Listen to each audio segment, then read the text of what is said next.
종로회계단 12페이지를 우리 먼저 펴시고요. 우리 말씀을 보는 까닭은 우리 이미 본 말씀처럼 나사렛 동네 사람들은 예수님의 통찰하시는 시선 앞에 그들이 금사받는 것을 겁이 났다. 치밀한 조사를 통하여 그들의 죄가 덜 주어지는 금사받는 것을 겁이 났고 라는 말씀을 생각해 보시면서 이 말씀을 보고 싶습니다. 왜 주님께서 우리에게 우리의 죄를 드러내실까? 왜 우리의 숨은 악덕의 요새를 다 덜추실까? 이제 보겠지만 철저할 정도로 우리를 왜 금수하실까? 이 말씀을 먼저 보겠습니다. 12페이지 증노회계단, 예수께서는 진리의 말씀을 이란 본문의 말씀입니다. 예수께서는 진리의 말씀을 하나라도 숨기지 아니하시고 항상 사랑으로 말씀하셨다. 그는 사람들과 교제하실 때 크신 지혜를 가지고 주의 깊고 친절한 태도로 하셨다. 무리하지 아니하시고 가혹한 말을 함부로 하지 않고 감정이 예민한 사람들을 쓸데없이 상심케 하지 않으셨다. 그는 사람들이 약점을 비난하지도 아니하셨다. 그는 진리를 말씀하시되 항상 사랑으로 하셨다. 그는 외식과 불신과 불의를 단연히 견책하셨다. 그러나 그가 그렇게 심한 견책을 하실 때마다 그의 말씀에는 눈물이 섞여 있었다. 그는 사랑하시는 성 예루살렘을 향하여 우셨다. 이 성은 길이요 진리요 생명이신 그를 거절하였다. 저들은 구주이신 그를 배척하였지만 그분은 저들을 불쌍하게 여기셨다. 그의 생애는 극기적이고 남을 생각하여 돌보시는 생애였다. 각 영혼은 그가 보시기에 귀여웠다. 그는 몸을 언제나 위험 있게 가지셨으나 하나님의 가지가 속한 각 사람을 끔찍히 사랑하셨다. 그는 모든 사람이 타락한 영혼을 구원하시려는 당신의 사명의 대상자임을 아셨다. 복음은 절대로 아까타여 하지 않습니다. 복음 우리를 죄로부터 구원하시기에 그 복음은 우리의 모든 죄를 덜추어 내시는 것 또한 주님의 사랑이라고 말씀을 하셨습니다. 이 아침 다시 한번 이 말씀을 좀 함께 묵상하겠습니다. 긍휼과 사랑이 많으신 우리 구주, 누가복음 22장 31절과 32절을 우리 먼저 보면서 동정과 사랑 많으신 우리 주님을 먼저 한번 묵상해보고 이어서 계속 공부하겠습니다. 한 영을 어떻게 주님께서 끝까지 사랑하시고 끝내 그를 구원하시는지 한번 먼저 보기를 원합니다. 시모라 시모라, 정말 중요한 말씀이죠. 우리 모두에게 주어지는 주님의 긍휼의 말씀이요. 시모라 시모라, 보라 사탄이 밀을 까부르듯 하려고 너희를 청구하였다. 자기한테 달라고 주님께 요구하였다. 참고로 왜 사단이 청구할까요? 사단은 알죠. 그들 속에 청구할 소지가 있음을 압니다. 사단은 우리의 죄를 잘 알죠. 우리 결함을 잘 알죠. 달라고 요청합니다. 하지만 우리는 우리 자신을 잘 모릅니다. 그죠? 베드로처럼 눈이 멀어 있죠. 정말 구주를 사랑하지만, 정말 순수한 동기로 주를 따르고 사랑하지만 베드로는 숨은 허물에 쏘가 있는 모습이에요. 시몬아, 시몬아, 사단이 너를 달라고 지금 청구하는데, 하지만 나는 너희를 위하여 내 믿음이 떨어지지 않기를 내가 기도하고 있다. 용서의 보정을 미리 주시는 말씀이죠. 너는 돌이킨 후에 내 형제를 굳게 하면 참 좋겠다. 시대 소망은 812페이지에서 말씀하시기를, 베드로는 본래 나서기를 잘하고 충동적인 사람이었다. 사단은 이 특성을 통하여 죄를 짓게 했다. 우리는 우리의 허물을 모르지만 주님은 아시지 않습니까? 나사렛 동네 사람들이 전혀 없는 감동을 느끼고 아멘 하였지만, 이 글이 오늘날 응했다라고 말씀했을 때 구주의 사업이 그들의 기도와 다른 것을 그들은 깨닫죠. 주님은 그들을 바라보시는데 불꽃 같은 눈앞에 그들이 치밀한 조사를 받게 되어집니다. 그들은 갑자기 두려워 떨게 되어지죠. 그분의 은밀한 금사를 그들은 겁이 났다. 다시 말합니다. 우리는 우리의 허물을 모르지만 주님은 아셔요. 사단도 잘 알죠. 나서기를 좋아하고 충동적 기질을 사탄이 넘어뜨리는 데 이용하였다. 자신의 과신의 정신은 자신의 파멸임이 입증되어지죠. 소망한 자제 설명하기를, 이 숨은 허물이 드러나지 아니하고, 기억하십시오. 숨은 허물이 드러나지 아니하면 그를 100% 파멸시킬 파렴치한 죄가 베드로 속에 숨어 있었다. 주님은 너무나 자신을 과신하는 이 베드로에게 이 실수를 막을 수 있지만, 이 죄를 짓는 것을 막을 수 있지만, 넘어지는 것을 주님께서 막지 아니하시고 그냥 내버려 둡니다. 왜요? 비로소 베드로는 패배한 다음에 죄를 깨닫고 뉘우치는 은혜를 받게 되어지는 주님의 자비라는 사실을 먼저 잊지 말기를 바랍니다. 보실래요? 그리스도라 할지라도 완전히 버리지 아니한 죄의 확실한 결과를 어찌할 수가 없으시다. 그래서 그분은 지금 우리의 죄를 드러나기를 원하셔요. 철저하게 드러내시는 분이십니다. 하늘 가는 길에서 우리를 제외하기 위함이 아니요, 우리를 더 온전히 구원하기 위해서 우리의 죄를 드러낸다는 사실을 기억하시고 낭망하지 않기를 바랍니다. 파도가 베드로를 휩쓸어 버리려고 할 때 그리스도의 구원의 손길이 퍼졌던 것처럼 큰 물결이 베드로의 영혼을 휩쓸려고 하는 것 때 주님께서는 그를 구원하기 위해서 사랑을 베푸셨다. 베드로는 파멸의 끝에 서서 계속 교만한 말을 함으로써 점점 더 벼랑 끝으로 나아갔다. 사단아, 나를 시험해 볼래? 라고 사단과 요청하였대. 베드로가 자신의 과신의 정신. 최근에 그런 얘기 들었어요. 가까운 사람한테, 누가 나를 시험해 보면 좋겠어요. 내 자아가 주는 것이 너무 행복해요. 똑같아요. 베드로. 이게 자기 과신의 정신이에요. 그에게 내가 나를 모른다고 부인하려는 경고가 여러 번 주어졌지만, 파멸의 가장자리 계속 걸어가면서도 베드로는 주여, 오게도 죽는데도 같이 갈 텐데 왜 나를 서운하게 하십니까? 베드로 마음이 기분이 나빴대요. 왜 나를 몰라줄까? 예, 베드로의 충정은 진실했답니다. 정말 순수하게 주님을 사랑했지만 그는 자신에게 속았대요.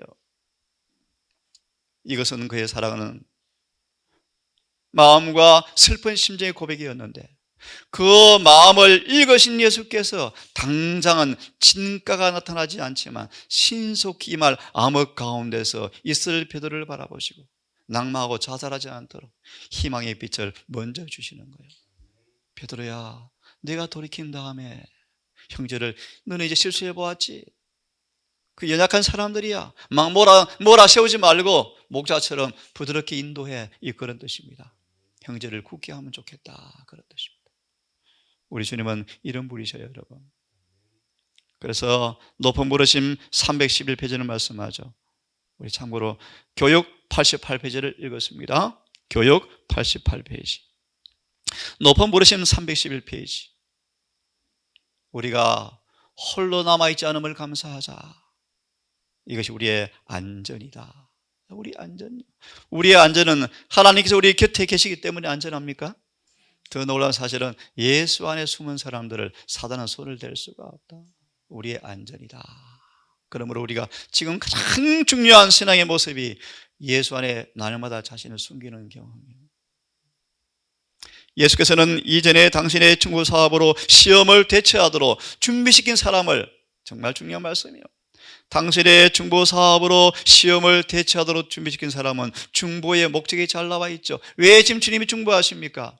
모든 시험을 이길 수 있도록 대처하도록 준비시켜 주려고 중보하신다는 것입니다. 히브리 7장 25절. 그죠?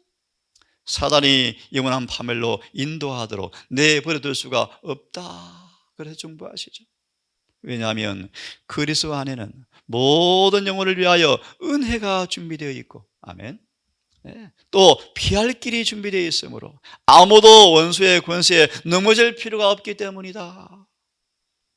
하나님께 감사할 것은 우리를 홀로 버려두지 아니하시는 것이 우리의 안전인데, 사단은 그리스도에게 사전에 중재하심으로 시험을 치르도록 준비된 사람들을 결코 영원한 체해로 건드릴 수가 없다. 그분을 알기 위하여 286페이지, 높은 부르심 311페이지 말씀이었습니다. 마지막으로요, 베드로는 드디어 주님을 부인합니다. 하지만 예수께서는 가련한 제자를 버리지 않으셨다. 비록 베드로가 이제 후에 자신을 미워했을지라도 선교장 앞에서 베드로는 자신을 용서할 수가 없어서 사형 집행자에게 거꾸로 못 박아달라고 요청했단 말씀인데, 베드로는 이제 자신을 용서할 수가 없었다, 그런 말이에요. 하지만 주님께서는 그를 여전히 사랑하셨다. 주님께서 부활하신 후에 그의 이름을 불렀고 그에게 사랑의 기별을 보내셨다. 우리는 얼마나 친절하고 사랑스러우며 동정 많으신 구주를 모시고 살고 있는가. 그는 우리가 잘못할지라도 실수할지라도 우리를 사랑하시는 분이시다. 그분을 알기 위하여 285페이지 말씀이요. 자, 이제 우리 본문 돌아오겠습니다.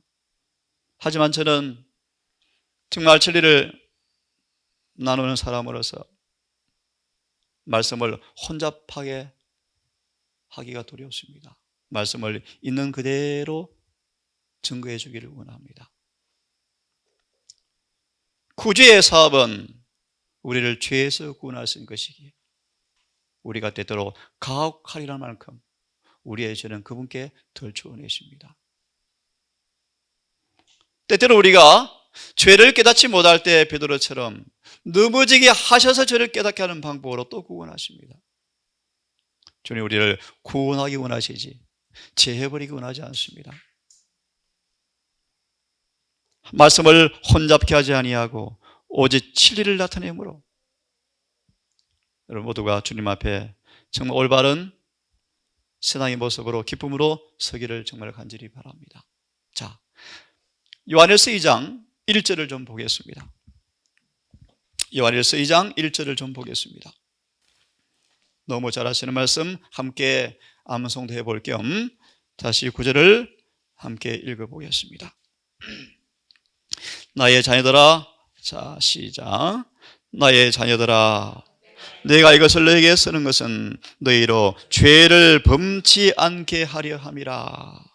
만일 누가 죄를 범하면 아버지 앞에서 우리에게 대언자가 있으니 곧 의로우신 예수 그리스도시라. 제가 있습니다. 저는 우리 죄를 위한 화목 제물이시니 우리만 위함뿐 아니야 온 세상의 죄를 위함이다. 주석을 좀 참고하겠습니다. 2장 1절 다시 한번 용기를 드리기 위해서 폈습니다. 사탄의 공격을 막아줌이란 제목입니다. 사탄의 공격을 막아줌이란 제목입니다. 우리 주님은 세 번째 줄, 사람들이 희망을 잃지 않도록 하기 위하여 참으로 조심스럽게 행하신다. 함부로 죄를 덜추는 분이 아니라는 것입니다, 여러분. 아주 세심한 방법으로 낙심할까, 염려할까. 그분은 사람들이 사탄의 무슨 공격을 받지 않도록 잘 방해해 주신다. 우리의 죄를 드러내는 까닭은 마지막의 참수 앞에 하나의 죄라도 용서받지 못한 것이 없도록 하기 위해서 죄를 드러내시는 것입니다, 여러분. 여러 가지 유혹으로 말미암아 우리가 놀라거나 미혹을 당하여 죄에 빠지면 그는 우리에게서 돌아서지 않으시고 멸망하도록 버려두지 아니하신다. 아니다. 결코 아니다. 그런 분은 우리의 구주가 아니시다. 그분은 우리를 위해서 기도하신다. 그분은 모든 일에 우리와 한결같이 시험을 받으셨고 시험을 받으셨기 때문에 시험 당하는 사람들을 도우시는 방법을 알고 계신다. 십자가에 달리셨던 우리의 주께서 은혜의 보좌 하나님의 존재에서 우리를 위하여 탄원하고 계신다. 그의 속죄의 희생이 우리를 용서해 주어야 할 이유요, 의를 입혀주셔야 할 이유요, 성화시켜줘야 할 이유로 주장할 수가 있을 것이다. 죽임을 당하신 어린 양이 우리의 유일한 소망이시다. 우리는 믿음으로 그분을 쳐다보고 그분을 붙잡으며 그가 최대한 우리를 구원할 분이심을 믿는다.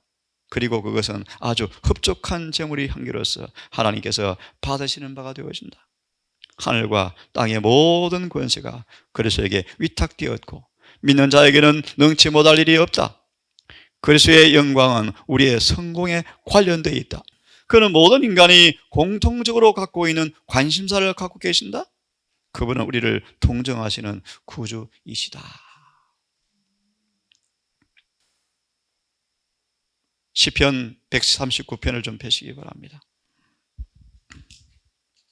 시편 139편. 시편 139편 두 구절만 읽겠습니다. 1절과 2절의 말씀이요. 함께 읽어보겠습니까? 시작. 여호와여, 주께서 나를 감찰하시고 아셨나이다. 주께서 나의 안고 일어섬을 아시며 멀리서도 나의 생각을 통촉하시오며. 예. 그래서요, 이 구절의 증언을 보시면 이런 말씀이 있습니다. 그대가 있는 곳에 하나님께서 계신다. 그대가 있는 곳에 하나님께서 계신다. 그러므로 두 번째 문단을 보려고 합니다. 그는 영혼의 내적인 분노를 읽고 계시고 139편 1절 12절 주석에 그대가 있는 곳에 그분이 계신다는 말씀의 두 번째 문단에 그는 영혼의 내적인 분노를 읽고 계시고 신성을 모독하는 표현도 듣고 계신다. 가장 어두운 곳에 혼자 있을지라도 주께서 거기 계신다. 하나님을 속일 수 있는 사람은 아무도 없다. 어느 누구도 하나님께 대한 책임을 회피할 수가 없다. 날이면 날마다 그대의 말과 행동과 그대가 끼치는 가마에 대한 기록이 하늘책에 기록되고 있다. 이것들을 그들은 반드시 대면하게 될 것이다. 그래서 시대의 소망 352페이지로 다시 좀 오십시오.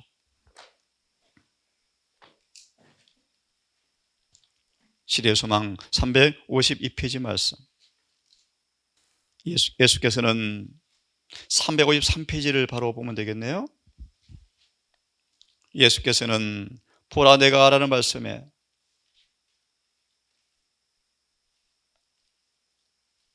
정로의 계단 말씀과 똑같은 말씀인데요. 그 다음 문단을 좀 보세요. 그 다음 문단. 그래서 이 종들은 타고난 마음의 지시대로 행하지 말아야 한다. 그들은 토발을 받을 때 자아가 일어나서 적합하지 않을 뿐 아니라 시드는 식물을 소생시키는 이슬이나 가랑비와 같지 않은 말을 직류처럼 경류처럼 쏟아 놓지 않도록 하나님과 밀접한 교통을 유지해야 할 필요가 있다. 그래서 주님께서 사단이 청구한다. 뱀처럼 지혜롭고 비둘기처럼 순결하라 라고 말씀하셔서 쭉 근거하시는 것인데요. 사단은 바로 그대가 이렇게 행하기를 원한다. 왜냐하면 이것이 곧 사단 자신의 방법이기 때문이다. 분노하고 있는 것은 용이다. 우리가 화를 내는 것은 의의를 이루지 못하는 것이다. 죄다. 즉 분노와 비난 가운데 나타나는 것은 사탄의 정신이다. 그러나 하나님의 종들은 그분의 대리자가 되어야 한다. 하나님께서는 그들이 하늘에서 통용되는 것, 곧 당신의 형상과 특징을 지닌 진리만을 다루기를 원하신다. 그들이 악을 정복할 수 있는 능력은 바로 그리스도의 능력이다. 그리스도의 영광은 곧 그들의 능력이다. 그들은 그들의 눈을 그리스도의 인자하심에 고정시켜야 한다. 그때야 그들은 하늘의 재치와 온유함으로 복음을 전할 수가 있다. 그리고 토발을 받을 때 온유함을 지속하는 정신은 아무리 강력할지라도 어떤 논리보다도 더 효과적으로 진리를 옹호할 것이다. 우리 앞에 반복되어서 제가 이한 펭김의 두 번째 부분을 읽었습니다. 화면을 좀 보십시오. 청년에 보내는 기별 127페이지 말씀 함께 읽어보겠습니까? 청년에게 보내는 기별 127페이지 시작. 나는 죽을 준비를 갖추고 있는가? 나는 심판장에서 하나님 앞에 나타나 그 엄숙한 금사를 통과할 준비를 갖추고 있는가? 다시 한번 시대의 소망 811페이지를 통하여 주님 말씀을 좀 보겠습니다. 811페이지 참으로 엄숙한 말씀입니다. 중요한 말씀입니다. 그리스도 사도께서는 특별히 베드로에게 관계되는 또 다른 교훈을 주고자 하셨다는 말씀에 요약합니다. 주님은 회개하였다 할지라도 그 죄가 끼치는 감세력 때문에 베드로의 죄를 다시 덜 추워서 복음이 끼친 모욕을 철저히 제거할 기회를 주시고 참으로 회개한 사실을 드러내기 위해서 다시 한번 주님은 베드로의 죄를 덜 추워내셨다 그런 뜻입니다.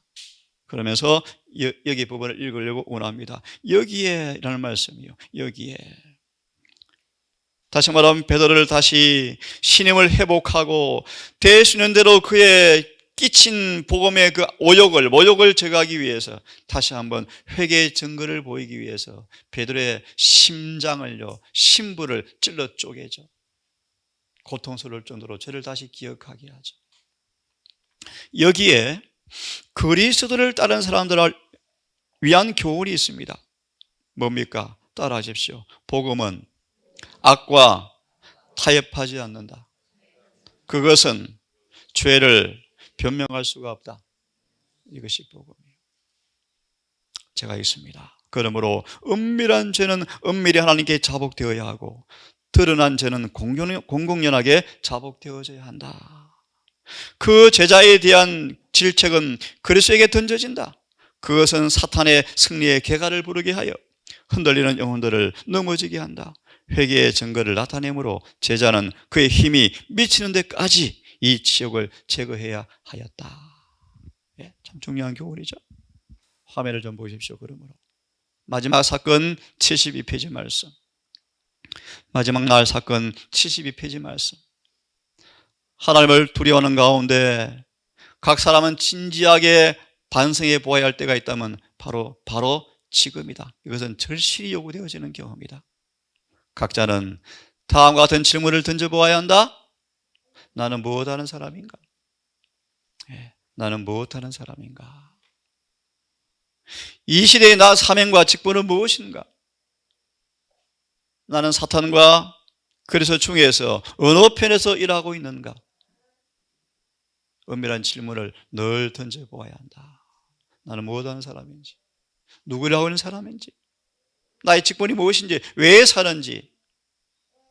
모든 영혼은 하나님 앞에서 자신을 낮추도록 하라. 지금은 대속죄림이 분명하다. 그죠? 우리는 지금 검사받고 있다. 지금 우리가 검사받고 있다. 나사렛 동네 사람들이 이 검사가 두렵다 그러지 않습니까, 여러분? 한동안 그들은 무덤에서 잠들 것이기 때문인데 그날에 공은이 아닌 그들의 애정, 품성 그 상태가 그대로 보장이 된다. 마음의 성전이 더러움에서 청결해져 있는가? 뇌의 죄가 도말 받도록 되기 위해서 죄가 이미 고백되었고 그러므로 회개하고 있는가? 혹 그대는 자신을 너무 낮게 평가하고 있는가? 나는 예수 그리스도를 아는 지식이 가장 고상함을 인하여 베드 바울처럼 모든 것을 배설물로 희생하고자 하는 마음이 있는가? 매 순간 내 자신은 내 것이 아니고 그리스도의 소유라는 것과 나의 봉사는 내 주인이신 하나님께 속해 있다는 것을 알고 있는가? 그러므로 봉사일지라도 하나님의 성령 안에 살아 그러잖아요. 성령 안에서. 아니면 아무런 의미가 없다 그러잖아요. 성경 구절을 빨리 두 개를 보고 읽고 오늘은 마무리합시다. 히브리 4장 13절 펴서 같이 읽습니다. 히브리 4장 13절을 펴졌으면 같이 4장 13절 읽겠습니다. 폈습니까? 시작. 12절부터 봅시다. 시작.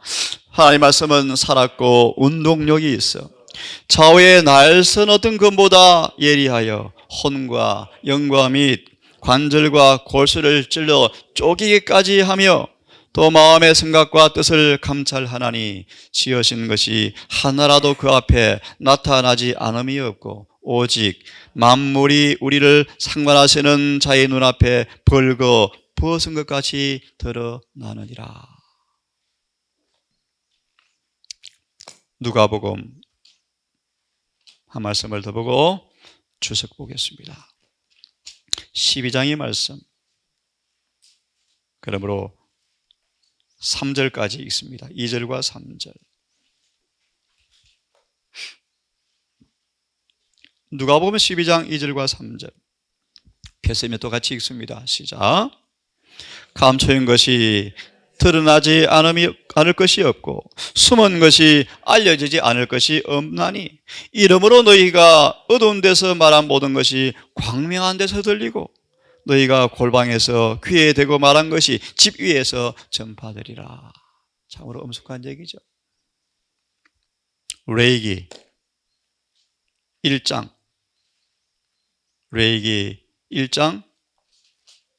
3절을 제가 읽습니다.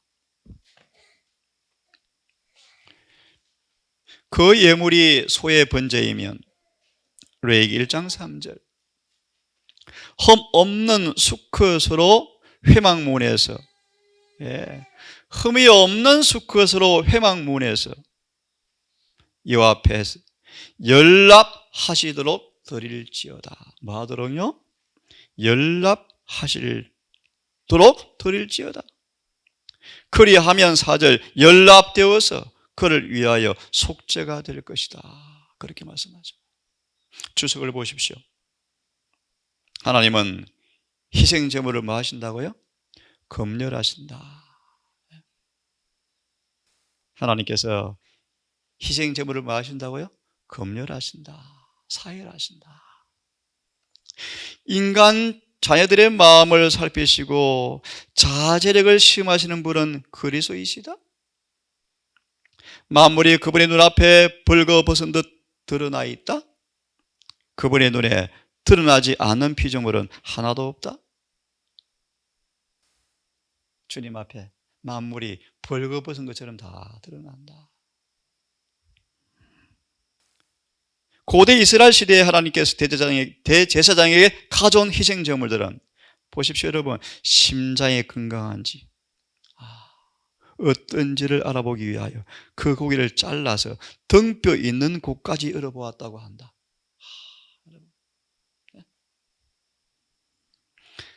그와 같이 오늘날도 우리가 가져오는 제물들도 우리의 크신 대제사장이 꿰뚫어 보시는 눈앞에 놓여 있다. 오늘날은 다를까요, 여러분? 사람들이 가져오는 모든 제물들이 아버지께 드려질 만한지 가치가 있는지 없는지를 시험하기 위하여 그것들을 열어보시고 검열하신다. 마지막으로 말라기 1장. 그러므로 이렇게 말합니다. 언제 기회 되면 말라기서를 4장까지를 한번 짤막하게 요약해 드리겠습니다. 말라기. 그러므로 이렇게 말합니다. 말라기. 4절을 보시면요. 4절을 보시면 에돔을 가리켜서 진노를 받을 백성이라고 에돔을 가리켜서요. 이 3절은 내가 에서를 미워한다라고 말합니다. 참 이런 표현들을 오해하지 않겠죠? 내가 에서는 미워한다. 에서는 영원히 진노를 받는다. 6절을 보시면 그런데 유다는요. 야곱은 에서는 그렇다 칠지라도 야곱은 아비를 주인을 공경한다고 하는데 내 이름을 멸시하고 있다. 7절 언제 멸시했습니까? 너희는 재물이 더럽구나. 8절 임금한테 갖다 줘보라 이거 받겠는가? 너희 세상 주인한테 갖다 줘보라 받겠는가? 10절에 교회 문을 닫으면 좋겠다. 네? 교회 문 닫으면 좋겠다. 그래서 아시죠? 70년간 문 닫았다니까요. 그죠? 11, 12 너희가 너무너무 더러워서 마음이 아프지만 저 먼데 사람이 와서 예배 드릴 때가 온다? 남은 게 자리를 많이 빼앗길 거요? 대신 많이 채울 거요? 13절 이 물건 받을 수가 없다. 토색한 물건, 저는 물건, 병든 것 가져왔다. 이렇게 말합니다. 내일 이어서 더 말씀을 드리겠습니다. 하나님께서 우리를 구원하기 원하셔요. 그래서 검소하십니다. 검열하십니다. 우리를 모두 깨끗게 하셔서 말라기 3장 3절의 말씀 의로운 제물로 만드시기 위해서 검소하셔요. 이 그분의 은혜 앞에 때때로 쓰라린 고통이 온다 할지라도 겸손하게 다윗처럼 시인하고 자복하셔서 회개와 자복에 이르는 놀라운 은혜를 경험하시는 모두가 되기를 바라면서 아침 말씀은 마치겠습니다. 거룩하신 아버지, 그는 목수의 아들이 아닌가라는 챕터를 통하여 교훈을 하나씩 찾아가고 있습니다. 나사렛 동네 거민들이 왜 구주를 거절했는지, 주님은 죄인들의 마음에 아첨의 말과 발림말을 하려고 오신 분이 아니십니다. 우리를 구원하러 오신 분임을 압니다. 죄에서 구원하시기 원하시기에 죄가 무엇인가 드러내시고 죄가 얼마나 악한 것임을 드러내시는 것은 우리 향한 재앙이 아니라 평안임을 알게 해 주시옵소서.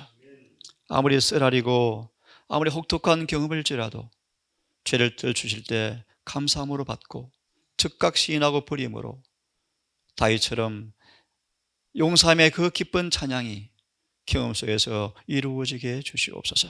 오늘 한 날도 주님께서 우리와 늘 함께 계신다는 사실을 인식하고 기억하고 주 안에서 행하는 복된 하루 되게 도와주시옵소서.